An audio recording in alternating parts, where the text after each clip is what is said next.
Think about your life along 6 dimensions. So the goal is this: you're going to take care of yourself. You're going to have a life in 3 years that justifies its suffering. That's the goal. So you can invent the damn life, but you have to think what you would be satisfied with, so you wouldn't be all bitter and resentful.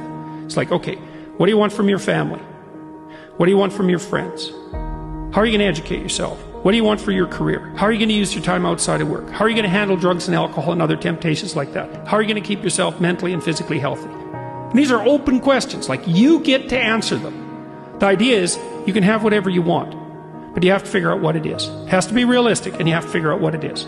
It's okay, so now develop a vision. What's your life going to be like in 3 to 5 years? So you write it down. Your bad habits and your resentment and your bitterness and all of that, your procrastination gets completely out of hand, and you auger down, and you're in your own personal version of hell in 3 to 5 years.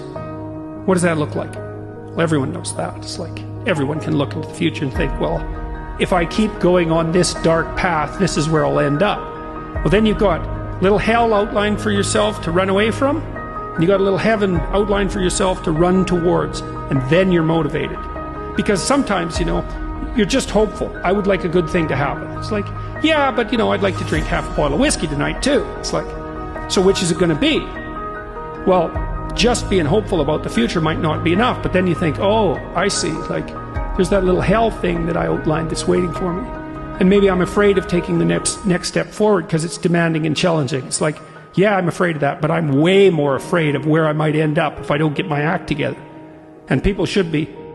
That's why there are conceptions of hell in so many religions. It's like, hell's a real place.